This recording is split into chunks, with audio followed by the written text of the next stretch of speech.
back to PHAMCAST, everyone, and this special edition all about eyes and the importance it has to our overall health. Your eyes are a window to your health and your body. That's what I've been taught, and I completely understand because of my good friend and colleague, Dr. Teske. So in the first segment, we talked all about, how could a massage therapist work with an optometrist? We talked about lymphatic health and how that plays a role. What I'd really like to dive into now, Dr. Teske, is really to talk about eye health through the ages and stages, because preventative health, it really is critical, and the eyes play a big role in so many aspects of our health. Let's start and look, through the stages. So when it comes to our young kids and babies, as a parent, we want to do the best for our kids. And eyes and eyesight plays a big role in learning and so many other things in our children.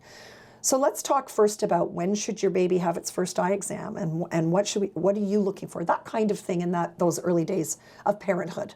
For sure. Well, if you think about the eyes as an extension of the brain, then in terms of normal development, you truly need to be sure that the eyes are bringing the message as they should. So of course we can't do your regular eye chart and vision test, and so we do everything objectively. Sometimes I have Dora, depending on the age of the baby, but really, your first eye exam should be at 6 months. Really? It's that young? So, things like primitive reflexes and, proprioception and, balance and vestibular health, all of that is attached to the eyes. Right. So if the eyes are not moving smoothly as they should, or not moving together, then it's really not a good startup. Mm-hmm. And 80% of what children learn comes from their eyes. Right. So at 6 months should be the first eye exam, and then every year thereafter, just to ensure that development is happening as it should. And when we think about development and prevention and children that are struggling in school, I have witnessed the work that you're doing, with vision therapy, for example, but as children that are struggling in school, maybe they're having attention problems or their behavioral problems, and we think to look to all kinds of other professionals. But often the eyes are missed as perhaps being a contributing factor to what's happening with the child. Can you speak to sort of that school age and what you see in your office as being a struggle? For sure. Well, children don't know what they don't know, right? So if they're able to compensate and focus, then they don't recognize that they are blurry, or that their eyes should work together, or that the depth perception that we take for granted, they don't even know is missing. Right. So it's really important to not only know, can they see a chart, can they read a book, but are their eyes working together? Are they tracking as they should? And is the processing to the brain happening as it should? Mm-hmm. Right. The eyes bring a picture, but the brain processes the image. So if those two are not connected, then we're really not going to achieve the learning that we need. And so what would a parent be looking for? Like, what are some of the fallouts when that's not happening? How does that manifest in behaviors in kids? Yeah, sadly, the numbers are really staggering. That attention deficit is the label that is given to the children, or ADHD, when really it's a lack of attention because it's too much effort. Right? So, it's more of an avoidance situation rather than an inability. Right. So really, as part of your wellness plan, you need to have your teeth checked. You need to have your first visit at the physician. You need to have, your eyes checked too. That's really important. So then if we're, coming into the hormonal years, and maybe if we're thinking about women and having babies, and, hormones can have a massive impact on our overall health. And certainly I know it can have in our eyes. Yeah. We'll get to menopause later. But what about that, those childbearing years and maybe after having a baby? What are some of the things in sort of midlife that we should be thinking about? Or even pregnancy. Yes. Yes. So hormones, create havoc for the whole body, including even dryness in your eyes. Yes. Which for some patients, my eyes don't feel bad is what I'll hear. But, dryness in its early stages often looks like what the inside window of your car does before you get it detailed, right? Things are a little foggy, and you don't realize how foggy they are until someone cleans it. Or when you come into your optometry office to do a podcast, and your optometrist says, "Give me those glasses. How could you see out of them? Because they were so filthy dirty." Happens. That kind of thing, right? It happens, exactly. It's so true, but we adapt, and the brain adapts, right? But that doesn't mean we're seeing well, which can lead to a lot of other things, including, things like falls and contributing to things like that. And of course, with pregnancy, pregnancy, talk a little bit about hormones, because whether it's pregnancy or perimenopause or menopause or any sort of hormonal change, whether you're sick, how do hormones impact eye health? Yeah, definitely lots of fluctuation in vision, right? Which, you know, again, people discount as, you know, okay, maybe I need glasses. Well, maybe it's not a glasses issue at all, right? Right. Even anxiety and stress and, you know, living in that fight or flight, you know, in that anxious state all the time will impact vision significantly. So. I know you've said this many times, and I'm so aware of it, and it's just getting worse and worse and worse. We live in a device society where we constantly have a glowing rectangle in front of our eyes and light that is not good for us. Can you speak to that a little bit and how that's impacting our children, our youth, and us as we age? Absolutely. And some of the things maybe preventatively we can do to minimize the impact it has on our eye health? For sure.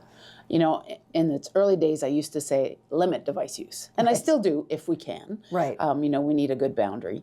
But now I think our job as educators is to make people understand what you can do, you know, to offset the side effects of using devices all the time. Right. So, you know, the 20-20-20 rule, every 20 minutes, blink 20 times, look away 20 feet, right? So important and powerful. Absolutely. And it doesn't take long at all. No. But it's stopping and doing it. So say it again, 20-20-20. Every 20 minutes, blink 20 times, look away 20 feet. Okay, and what is that doing?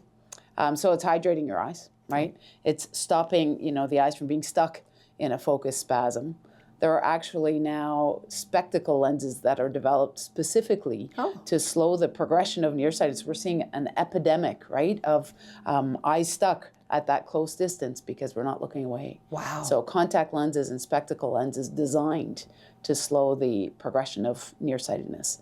Wow. Because of device use. Yeah, it really, you know, it's a concerning issue. Really. It is, and the impact on sleep. So let's talk about the light and what that can do to interrupting the circadian rhythm and the ability for people to go to sleep and kids to go to sleep at night, or us.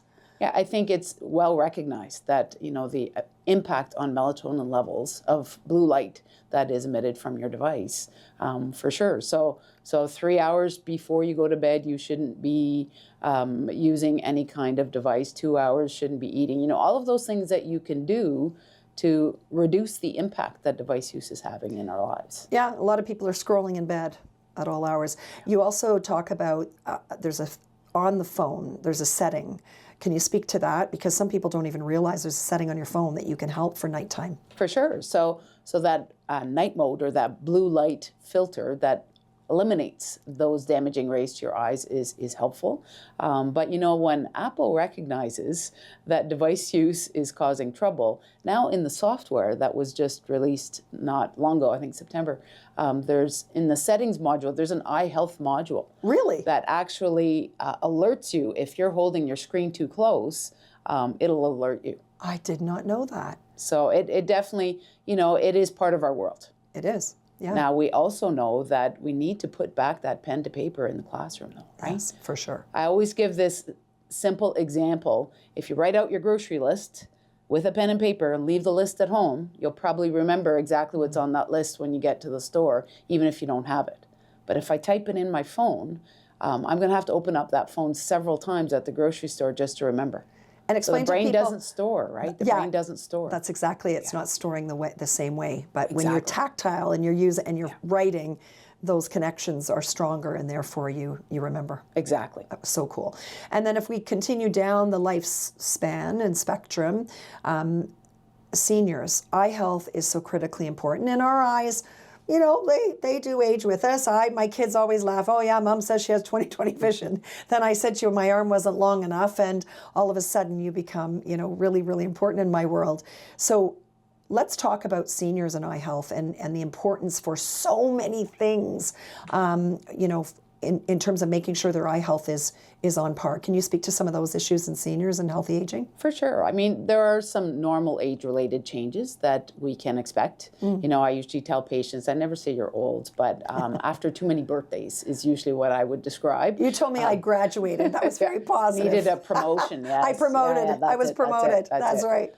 So the lens inside your eye will yellow with age. When it yellows to a degree that light's not getting in, then definitely it impacts your vision. Right. Night driving first, and then just, you know, normal day-to-day vision. It's like looking through a dirty window all the time. Right. Which again, unless the window's clean, you don't recognize what you're missing. Right. So falls, 2/3 of seniors are more likely to fall if they have a vision impairment. Right, exactly. And prevention of falls can lead to prevention of fractures, which we know statistically in our country, once somebody's had a fracture 50 plus, not only is their quality of life dramatically impacted, but their quantity of life is as well. A morbidity rate goes way up. So that's really, really important.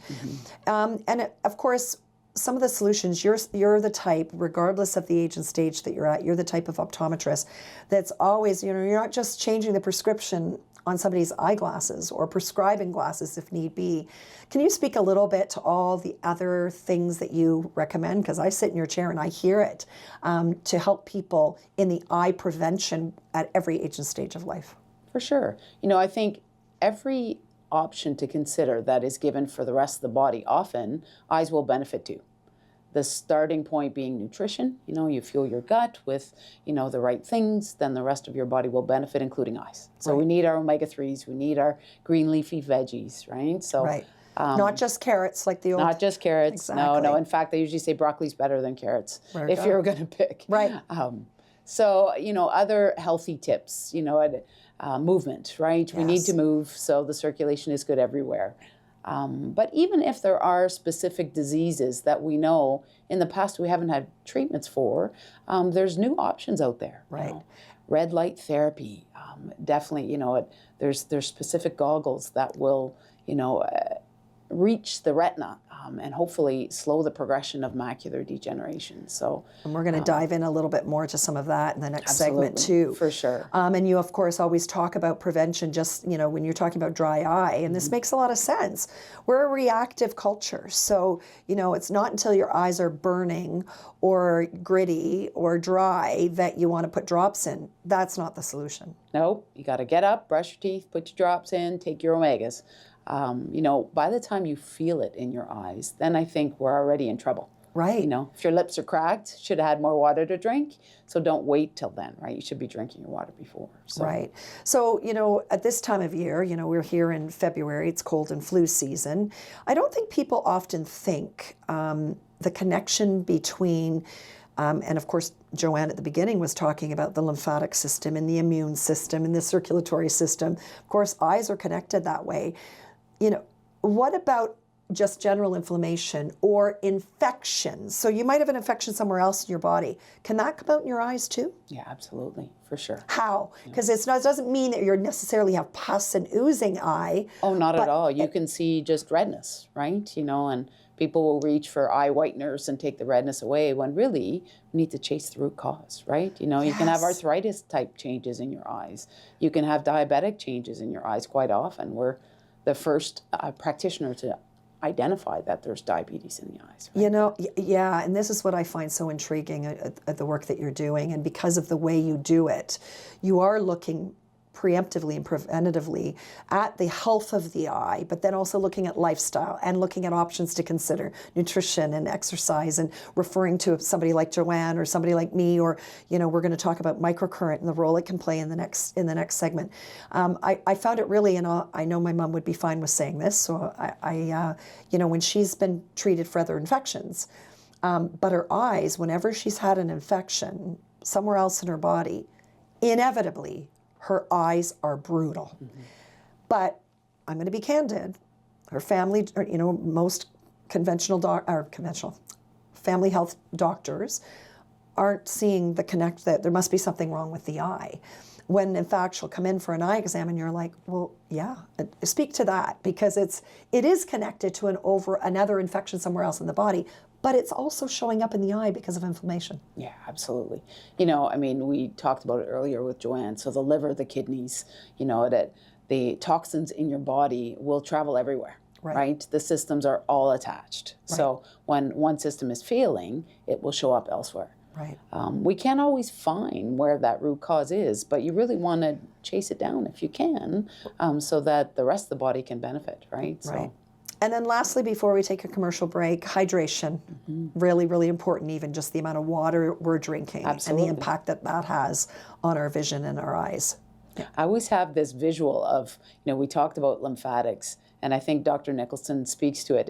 It's like a toilet of your body. Right. And if you never flush the toilet, if things don't drain properly, if you're not putting enough liquid in there, if you're not hydrating enough to clean the toxins that are in your body, then there's trouble. Trouble. There is indeed. Well, thank you. We're gonna come back. We're gonna take a quick break, but we're gonna come back and we're gonna dive into some of the really interesting, the future in eye health, this real look at integrative health and some of the what can we do now and the cutting edge things that you probably don't know about, but you might want to look into. So stay tuned. We'll be back here with Dr. Teske on PHAMCAST.